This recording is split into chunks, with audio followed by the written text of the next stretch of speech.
జై శ్రీరామ్. శ్రీమాత్రే నమః. శ్రీ గురుభ్యో నమః. మార్చి ఉగాది రాబోతూ ఉంది. మార్చి 30వ తారీఖు మనం ఉగాది పండుగని సంబరాన్ని మనం జరుపుకుంటాము. ఈరోజు ఒక విశేషాంశము ద్వాదశ రాశుల్లో ఒక రాశి అయిన మీనరాశిలో చోటు చేసుకోబోతుంది. అలాగే నవగ్రహాల్లో మేజర్ ప్లానెట్ మనందరి జీవితంలో ముఖ్య భూమికను పోషించే గ్రహరాజు అయిన శనైశ్వరుడు మీనరాశిలోకి సంచారం 30వ తారీఖు నుంచి, అంటే కరెక్ట్గా ఉగాది రోజు నుంచి మొదలవుతుంది. ఈయన మళ్ళీ 2.5 సంవత్సరాల పాటు మీనరాశిలో సంచారం కొనసాగుతుంది. శనైశ్వరుడు మీనరాశిలో సంచారము ద్వాదశ లగ్నాల వాళ్ళకి ఎలాంటి ఫలితాన్ని సూచిస్తుంది?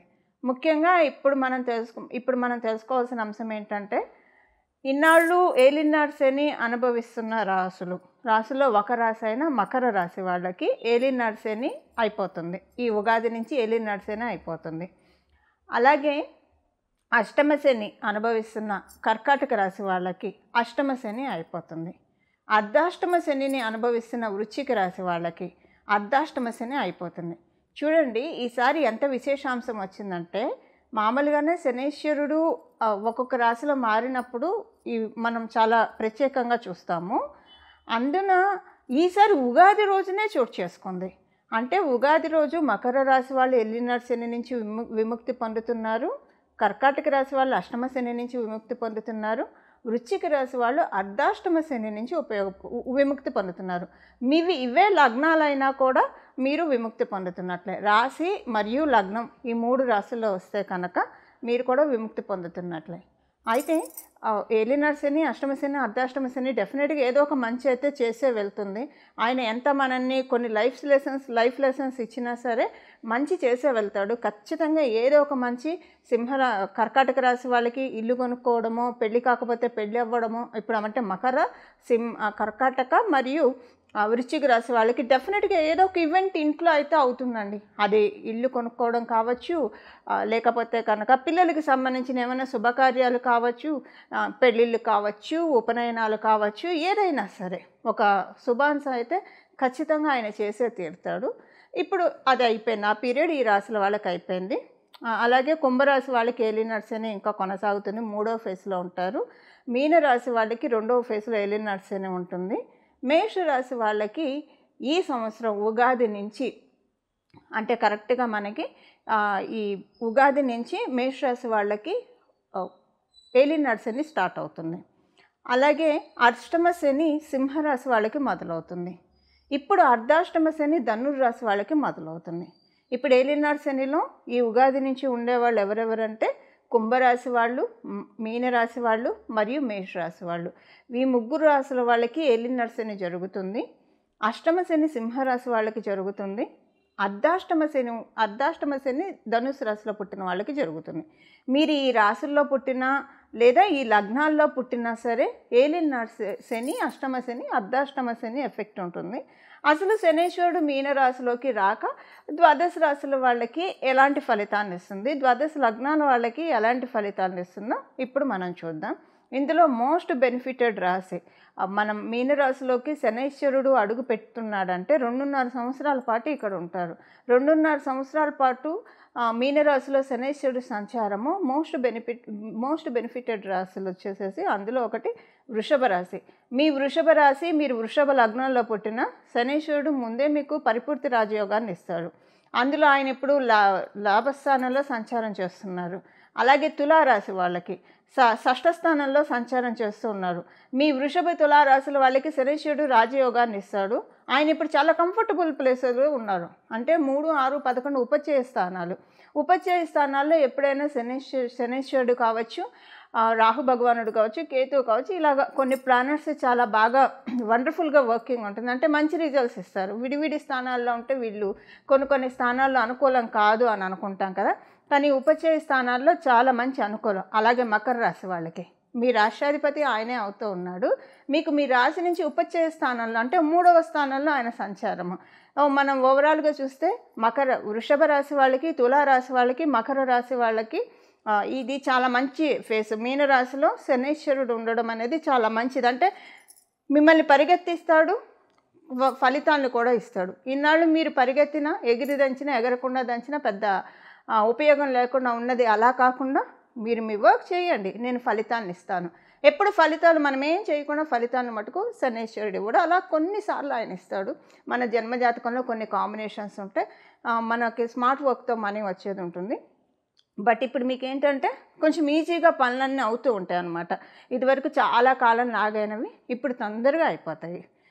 ఇదొకటి ఈ 3 రాసుల వాళ్ళకి. మరి మిగతా రాసుల వాళ్ళ సంగతి ఏంటి అంటే మిగతా రాసుల వాళ్ళకి ఈ ఉగాది మొదలుకొని వచ్చే ఉగాది వరకు కర్కాటక రాశి వాళ్ళకి శనీశ్వరుడి సంచారము నవమ స్థానంలో జరుగుతుంది. ఇది చాలా మంచిది.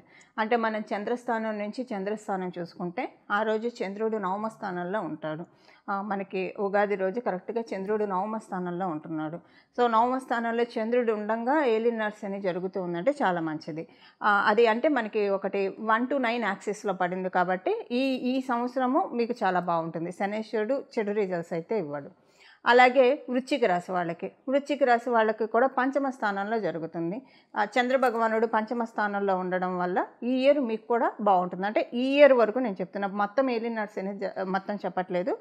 ఇప్పుడు మకర రాశి వాళ్ళకి, తులారాశి వాళ్ళకి, వృషభ రాశి వాళ్ళకి మొత్తం ఏలినాటి శని అంతా సూపర్ వెళ్తుంది. మళ్ళీ మీ జన్మజాతకాన్ని అనుసరించి మీ జన్మజాతకం చాలా సపోర్టింగ్ ఉంటే ఇంకా అసలు చూసుకొని అక్కడ చాలా బాగుంటుంది. ఒకవేళ మీ జన్మజాతకం సపోర్టింగ్గా లేకపోతే ఏలినాటి శనితో చాలా సేఫ్ గార్డ్ అవుతారు. అయితే ఈ సంవత్సరం వరకు ఈ ఉగాది మొదలుకొని నెక్స్ట్ ఉగాది వరకు కూడా కర్కాటక రాశి వాళ్ళకి నవమ స్థానంలో శని సంచారం అనుకూలం. ఎందుకంటే మీ రాష్ట్రాధిపతి అయిన చంద్రభగవానుడు కూడా అక్కడే ఉన్నాడు. 1 to 9 యాక్సెస్ పడింది కాబట్టి. అలాగే వృశ్చిక రాశి వాళ్ళకి ఇది కూడా చాలా మంచి సంచారము. ఇప్పుడు మనము శనీశ్వరుడు ఏ రాశుల వాళ్ళకి ఎలాంటి ఫలితాలు ఇస్తారు, దీని నుంచి అసలు ఏమన్నా జాగ్రత్తలు సూచిస్తున్నాడా, ఈ విషయాలన్నీ మనం ఇప్పుడు ఒకసారి చూద్దాం. అసలు శనీశ్వరుడు అంటే చాలా భయపడుతూ ఉంటారు అందరూ. కానీ మనకి ప్రతి ప్లానెట్ కూడా మన మీద ఏం పగపట్టవు.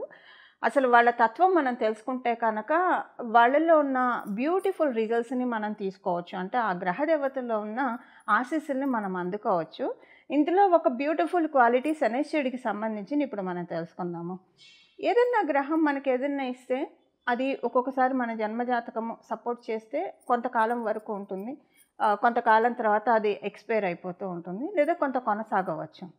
కానీ శనీశ్వరుడు ఎప్పుడైనా ఒకసారి వరాన్ని అనుగ్రహించినా, లేదా ఆయన ఒకవేళ మనకి శిక్షణ ఇచ్చినా అది చాలా కాలం ఉంటుంది. ఎందుకంటే ఆయన ఇవ్వడం కూడా నెమ్మదిగా ఇస్తాడు, దీర్ఘకాలికంగా ఇస్తాడు. మీకు ఉదాహరణకి చెప్తే శనీశ్వరుడు ఏదైనా రోగాన్ని ఇచ్చాడంటే అది ఇంకా ఒక పట్టాన తగ్గనివే. అంటే శనీశ్వరుడు ఇచ్చే రోగాలు అంటే ఆయనే రోగాన్ని ఇస్తారని కాదు. ఇప్పుడు షుగర్ ఇలాంటివి అయితే వేరే వేరే గ్రహాలు ఇస్తాయి మనకి. అంటే నేను మీకు అర్థం కావడానికి చెప్తున్నాను. ఏదైనా ఒక రోగం ఇప్పుడు షుగర్ ఇలాంటివి వస్తే వాటిని మనం కంట్రోల్ చేసుకోవడమే కానివ్వండి, దానికి మనకి తగ్గడం అనేది ఉండదు. జస్ట్ కంట్రోల్లో ఉంచుకోవడం వరకే మన చేతిలో ఉంటుంది. షుగర్ కావచ్చు, బీపీ కావచ్చు. అంటే ఇవి ఇప్పుడు శనీశ్వరుడు ఇస్తాడని కాదు, జస్ట్ అది మనకి వేరే వేరే గ్రహాలు ఇచ్చినా నేను మీకు అర్థం కావడానికి ఎగ్జాంపుల్గా చెప్తున్నాను. సో ఇలాగా మనకి ఏదైనా ఒక రోగం వస్తే చాలా కాలం అలా ఉన్నట్టు, ఎవరికైనా రోగం వస్తే ఇలాంటివి వస్తే కనుక చాలా కాలం ఉన్నట్లు శనీశ్వరుడు ఇచ్చే యోగము, అసలు అవయోగమైనా సరే యోగమైనా చాలా ఎక్కువ కాలం ఇస్తాడు. ఆయన ఇవ్వడంలో పీనాస్థానం చూపించడు, అది దండించడంలో అయినా పీనాస్థానం నిష్పక్షపాతంగా నిష్కర్షగా దండించేస్తాడు ఆయన. అలాగే ఆయన వరాలు ఇవ్వాలనుకున్నా సరే చక్కగా ఇస్తాడు ఆయన. అంటే చాలా కాలం మన దగ్గర ఉండిపోతుంది. ఇప్పుడు శనీశ్వరుడు ఎవరికైనా చాట్లో బాగా ఉంటే డెఫినెట్గా వాళ్ళకి గవర్నమెంట్లో మంచి పొజిషను, లేదా పాలిటిక్స్లో మంచి పొజిషన్ ఇలాంటివి ఆయన ఇస్తాడు. అది కూడా దీర్ఘకాలికంగా ఏదైనా వ్యవస్థలో ఎవరైనా కొనసాగుతూ ఉన్నారు అంటే కనుక ఖచ్చితంగా వాళ్ళ వెనక శనీశ్వరుడు బ్లెస్సింగ్స్ ఉంటేనే అలా కొనసాగుతారు. ఇలా శనీశ్వరుడు యొక్క బ్యూటీ కూడా మనం తెలుసుకోవాలి. కొంతమంది తరతరాలకి ఆస్తులు ఇస్తూ ఉంటారు. శనీశ్వరుడు బలం మరియు రాహుకేతువుల బలం ఉంటే కనుక వీళ్ళ తర్వాత తరం వాళ్ళు కూడా అనుభవించేంత ఇచ్చేంత అర్హుల్ని మనల్ని చేస్తారు. సో శనీశ్వరుడు యొక్క ఆశీస్సులను అందుకోవడానికి ఆయన గురురాశి అయిన మీనరాశి, అలాగే ఈ మీనరాశి మనం భగవంతుడి పాదం అని కూడా చెప్తాం. విష్ణుమూర్తి పాదము, అమ్మవారి పాదము, వెంకటేశ్వర స్వామి పాదము, రుద్రుని పాదము. ఈ మీనరాశి అంటేనే పాదాన్ని సూచిస్తుంది. ఎవరి పాదాన్ని? మన పాదాన్ని కాదు, పరమాత్మ యొక్క పాదాన్ని. ఇప్పుడు కనుక మనం చాలా గట్టిగా పరమాత్ముడి యొక్క పాదాన్ని పట్టుకుంటే ఎప్పుడు అసలు అంటే ఈ లౌకికమైన విషయాలు మనం ఎంతవరకు ఉండాలో అంతవరకే ఉంటూ ప్రాపంచిక విషయాల్లో మన పాత్ర ఎంతవరకు, మన కర్తవ్యం ఎంతవరకు అంతవరకే ఉంటూ, ఇక మిగతా సమయాల్లో అనవసరమైన చిట్‌చాట్లు వీటిలకి వెళ్ళకుండా, మన జీవితాన్ని కనుక మన పనులు మనం చేసుకుంటూ, భగవంతుడి ఆరాధనలో మనం మనసుని నిష్కల్మషంగా నిలిపితే కనుక చూడండి, ఈ 2½ ఇయర్స్‌లో శనైశ్వరుడు డెఫినెట్‌గా జాడించి మంచి రిజల్ట్స్ ఇస్తాడు. ఖచ్చితంగా ఇచ్చే తీరుతాడు. కర్మకారకుడు. ఇప్పుడు మనం చేసే కర్మలన్నీ కూడా మనల్ని బ్యాలెన్స్ చేసే టైం. అంటే వ్యయ స్థానం 12వ స్థానం. ఈ వ్యయ స్థానంలో వ్యయం అంటే ఏదైనా మన పాపకర్మలు వ్యయం అయిపోవడమే. పుణ్యకర్మలు కూడా వ్యయం అవుతాయండి. మనం అనుభవిస్తూ ఉంటే మనం ఆనందపడుతున్నామంటే అక్కడ పుణ్యకర్మ ఖర్చు అయిపోతున్నట్టు. మళ్ళీ మనం దాన్ని కొన్ని తెచ్చుకోవడానికి మళ్ళీ మనం సాధన చేయాలి. అలాగే కొన్నిసార్లు మనం తెలిసి తెలియక చేసే తప్పుల వల్ల కూడా పుణ్యకర్మ వ్యయం అయిపోతుంది. సో ఆల్ ద టైమ్ మనల్ని మనం ఒక చెక్ పెట్టుకోవాలి. ఇదొకటి. సెకండ్ థింగ్ ఏంటంటే పాపకర్మలు వ్యయం చేసేసే టైం అనమాట ఇది. మీరు చాలా ఇబ్బందుల్లో ఉన్నారంటే ఇప్పుడు కనుక భగవంతుడి పాదాన్ని గట్టిగా పట్టుకుంటే కనుక మీకు చాలా కొండంత భారాన్ని ఆయన తీసేస్తాడు. ఇమ్మీడియట్గా రిజల్ట్స్ రాకపోయినా ముందు అసలు ట్రాఫిక్ క్లియర్ అయితేనే కదా మనం చేరుకోవాల్సిన డెస్టినేషన్ చేరుకునేది. అలా ట్రాఫిక్ని క్లియర్ చేస్తాడు. పాపరాశి అంతా కూడా చాలా వరకు కరిగించేస్తాడు. అలానే మంచి రిజల్ట్స్ కూడా ఇస్తాడు. వ్యయ స్థానాల్లో శనైశ్వరుడు కర్మకారకుడు కాబట్టి కర్మలన్నీ లెక్కించే దాత కాబట్టి ఇక్కడ మన ఈ 2.5 సంవత్సరాలు మనం ఎంత చక్కటి సత్కర్మలు చేస్తే అంతటి చక్కటి సత్ఫలితాలను ఆయన ఇస్తాడు. ఇది మనకి ప్లస్ అవుతుంది, ఆడెడ్ అడ్వాంటేజ్ అవుతుంది. సత్కర్మలను భగవంతుడిని ఆశ్రయించడము, ఎక్కువగా ప్రాపంచిక విషయాల్లో ఉండకుండా, అంటే ఎంతవరకు మన వృత్తి ఎంతవరకు అంతవరకే, ఏదైనా ఎంతవరకు అంతవరకు, ఒక కర్తవ్య నిర్వహణ వరకే మన బాధ్యతగా, ఇంకా అంతకు మించి మనం లౌకికంగా వెళ్లకుండా ఆధ్యాత్మికంగా భగవంతుడి పాదాలను పట్టుకుంటే కనుక ఖచ్చితంగా శనైశ్వరుడి యొక్క మీనరాశి ప్రభావము అందరికీ ఖచ్చితంగా మంచి ఫలితాలను ఇచ్చి తీరుతుంది. 12 రాశుల వాళ్ళకి, 12 లగ్నాల వాళ్ళకి, అలాగే 27 నక్షత్రాల వాళ్ళకి కూడా. ఆఖరిదైన మీనరాశి. మీ రాశిలోకి ఉగాది నుంచి శనైశ్వరుడు అడుగుపెట్టబోతూ ఉన్నాడు. మీ రాశి వాళ్ళకి ఎలాంటి ఫలితాలు ఉంటాయో ఇప్పుడు మనం చూద్దాం. మీ రాశి వాళ్ళకి కొంత మీరు ప్రయాణాల్లో అలసత్వం ఉంటుంది.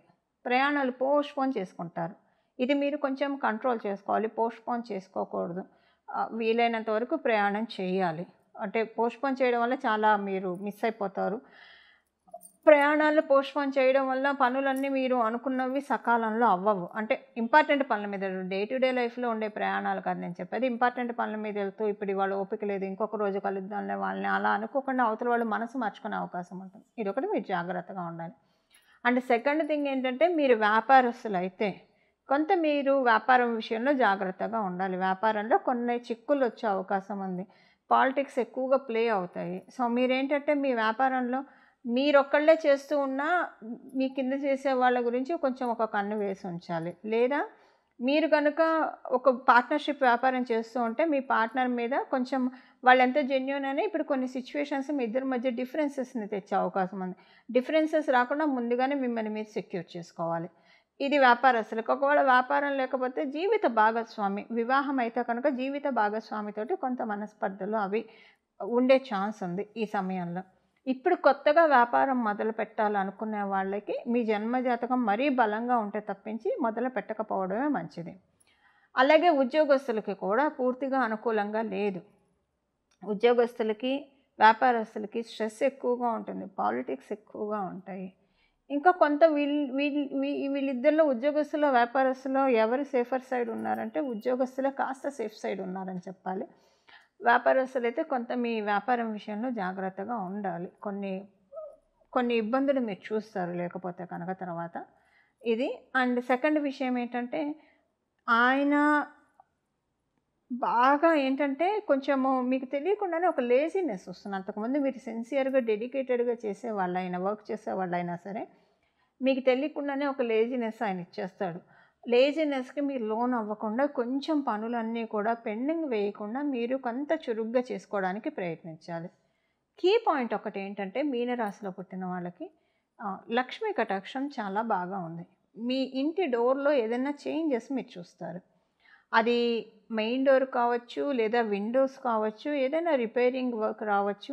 ఇలా రిపేరింగ్ వర్క్ వచ్చినా, లేదా మీ ఇంటి డోర్కి సంబంధించి ఏదైనా ఒక చేంజ్ చేసినా ఇక్కడ మీకు లక్ష్మీ కటాక్షం ఈ క్షణం నుంచే మీకు ప్రారంభం అవుతుందని తెలుసుకోవాలి. ఇదే మీరు గృహిణీలు అయితే లేదా విద్యార్థులు, మీరు గృహిణీలు అయితే మంచి మార్పు ఫైనాన్షియల్గా మీ హస్బెండ్కి ఉంటుంది.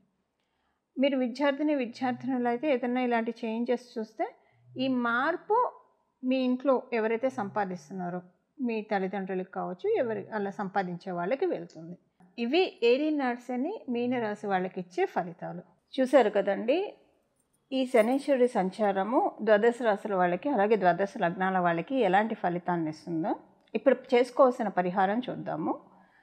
శనీశ్వరుడు మీనరాశిలో ఉండగా చేసుకోవాల్సిన పరిహారం ద్వాదశ రాశుల వాళ్ళకి వీరభద్రస్వామి వారి ఆరాధన. వీరభద్రస్వామి వారి దండకం చదువుకోవడం కావచ్చు, వీరభద్రస్వామి వారి అష్టోత్తరం చదువుకోవడం కావచ్చు, లేదా నేను ఒక నామాన్ని చెప్తాను, ఈ నామాన్ని బాగా స్మరించడం వల్ల కాలభైరవ స్వామి వారిని కానివ్వండి, వీరభద్రస్వామి వారి ఆరాధన కానివ్వండి, చాలా చక్కటి సత్ఫలితాలను వస్తుంది. మీనరాశి అంటేనే మనకి సహజ కాలపురుషుడు కుండలిలోంచి 12వ స్థానం, వ్యయ స్థానం. మన రాత్రిపూట మన నిద్ర సౌఖ్యం ఎలా ఉంటుందని సూచించే రాశి మనకి కాలపురుషుడు కుండలిలో నుంచి మీనరాశి. అలాగే ఎవరి రాశుల ప్రకారం వాళ్ళకి 12వ స్థానం సూచిస్తుంది. బట్ ఇది అందరికీ అప్లికేబుల్ అయ్యే రాశి కాబట్టి మీరు చూడండి, కాశీకి క్షేత్రపాలకులు వారాహి అమ్మవారు అలాగే కాలభైరవ స్వామి వారు కూడా కాశీ క్షేత్రాన్ని పరిరక్షిస్తూ ఉంటారు. మీరు శ్రీశైలం వెళ్తే శ్రీశైలంలో అక్కడ వీరభద్రస్వామి ఆలయం ఒకటి ఉంటుంది. అంటే మొత్తం ఓపెన్గా ఉంటుంది, అంటే ఓపెన్ కార్ లాగా ఓపెన్గా ఉంటుంది, చుట్టూ 4 గోడలు ఉంటే అక్కడ ఉంటాడు. అంటే కొన్ని క్షేత్రాల్లో క్షేత్రపాలకులు ఉంటారు. ఎందుకు ఉంటారు? రాత్రిపూట ప్రత్యేకించి ఉగ్రదేవి దేవతలు రాత్రిపూట ఆ క్షేత్రాన్ని కాపాడుతూ ఉంటారు, సంచారం చేస్తూ కాపాడుతూ ఉంటారు. శనీశ్వరుడు మీనరాశిలోకి వెళ్ళడం అంటే, మీనరాశి అంటేనే మనకి సహజ కాలపురుషుడు కుండలిలో నుంచి రాత్రిని సూచిస్తుంది, నిద్రాస్థానాన్ని కూడా సూచిస్తుంది. కాబట్టి అంటే ఇంకా చాలా ఉంటాయి, వన్ ఆఫ్ ద ఇది అది. సో ఈ సమయంలో కనుక మనము వీరభద్ర స్వామి వారిని కానీ లేదా కాలభైరవ స్వామి వారి ఆరాధన కానీ చేయడము, అలాగే కుక్కలకి వీలైతే ఆహారం పెడుతూ ఉండడము, ఇవి చేయడం వల్ల చాలా చక్కటి ఫలితాలు వస్తాయి. ఏలినాటి శని కావచ్చు, అష్టమ శని కావచ్చు, అర్ధాష్టమ శని కావచ్చు, శనీశ్వరుడు ఎవరిలో అయినా చూసేది ప్యూరిటీని మాత్రమే. మనం కనుక మన ప్యూరిటీని మనం మెయింటైన్ చేస్తూ ఉంటే ఏ గ్రహదేవతలు మనల్ని బాధించలేవు. అంటే ప్యూరిటీ అంటే ఎప్పుడూ కూడా నిష్కల్మషమైన మనసుతోటి, మంచి ఆలోచనలతోటి, సానుకూల దృక్పథంతో, సచ్చింతనతోటి మనల్ని మనం పెట్టుకుంటూ ఉంటే కనుక అప్పుడు గ్రహదేవతలన్నీ కూడా వాటి బ్లెస్సింగ్స్ని మనకి ఇవ్వడం ప్రారంభిస్తాయి. అందులో మనకి శనీశ్వరుడు అయితే ఇంకా ఎక్కువగా, ఇప్పుడు మనకి అన్ని గ్రహాలు ఇచ్చే దీవెనను ఒక ఎత్తు అయితే శనీశ్వరుడు ఇచ్చే దీవెనను మటుకు ఖచ్చితంగా అన్నిటికంటే మించి అనే చెప్పాలి. చూడండి, ఆయన ఏది ఇచ్చినా సరే ఇప్పుడు మనం చేసుకోవాల్సిన పరిహారం చూద్దాము. వీరభద్రస్వామి దండకం కావచ్చు, వీరభద్రస్వామి అష్టోత్తరము, మీ ఇంటి దగ్గర ఏమైనా వీరభద్రస్వామి వారి ఆలయాలు ఉంటే అక్కడికి వెళ్ళడం. కొంతమంది వీరభద్రస్వామి వారి పీఠాలు పెట్టుకుంటారు, పీఠాలకు వెళ్ళి దర్శించి రావడము. ఒకవేళ ఇవేవి లేవు అంటే ఇప్పుడు నేను చెప్పబోయే నామము కాలభైరవ స్వామి అయితే మనకి శివాలయాల్లో కనిపిస్తూ ఉంటారు. సో కాలభైరవ స్వామి వారిని తరచూ దర్శనం చేసుకుంటూ రావడము, కాలభైరవ స్వామి వారి ఆరాధన ఇది చేసుకుంటే కనుక మనకి మీనరాశిలో ఉన్న శనీశ్వరుడు చాలా చక్కటి ఫలితాన్ని ఇస్తారు. ఇప్పుడు వీరభద్ర స్వామి వారికి సంబంధించిన ఒక నామము మనం ఒకటి తెలుసుకుందాము. అలాగే భద్రకాళి అమ్మవారి ఆరాధన కూడా శనీశ్వరుడు చక్కటి ఫలితాన్ని ఇవ్వడానికి చక్కగా తోడ్పాటుగా ఉంటుంది. ఇప్పుడు మనం వీరభద్ర స్వామి వారికి సంబంధించిన ఒక నామాన్ని తెలుసుకుందాము. ఇది మీరు ఎప్పుడైనా సర్వకాల సర్వావస్థలో నామం కాబట్టి జపించుకోవచ్చు. మీకు వీలు కుదిరినప్పుడల్లా ఏ పనిలో ఉన్నా మనసులో ఈ నామాన్ని జపించుకోవడం వల్ల చాలా చక్కటి ఫలితాలు వస్తాయి. మీ జన్మ జాతకంలో ప్రతికూలతలు ఆయన ఏమన్నా ఇస్తుంటే వాటిని తొలగించి అనుకూల ఫలితాలని మనందరికీ కూడా అందజేస్తారు. ఈ నామం వచ్చేసేసి భద్రకాళి పాహిమాం వీరభద్ర రక్షమాం. భద్రకాళి పాహిమాం వీరభద్ర రక్షమాం. భద్రకాళి పాహిమాం వీరభద్ర రక్షమాం. ఈ నామాన్ని జపించాలి. ఈ నామాన్ని ఎప్పుడైనా జపించవచ్చు, సర్వకాల సర్వవస్థలో ఈ నామాన్ని జపించవచ్చు. నామానికి ఏ రకమైన అంటే నామానికి ఎలాంటి మనకి ఆచారాలు పాటించాల్సిన అవసరం లేదు. అందువల్ల ఈ నామాన్ని జపించడం వల్ల ఈ 2.5 years కూడా శనీశ్వరుడు ఇచ్చే మంచి రిజల్ట్స్ని మనందరం కూడా తీసుకోవడానికి చక్కటి అవకాశం ఉంటుంది. అలా మనందరం కూడా నవగ్రహ దేవతల ఆశీస్సులు తీసుకొని మన జీవితం అంతా శుభాంశలతోటి అనుకూలంగా సాగాలని చెప్పి మనందరి తరఫున నేను కూడా ప్రార్థిస్తూ మంగళం. నమో భగవతే వాసుదేవాయ.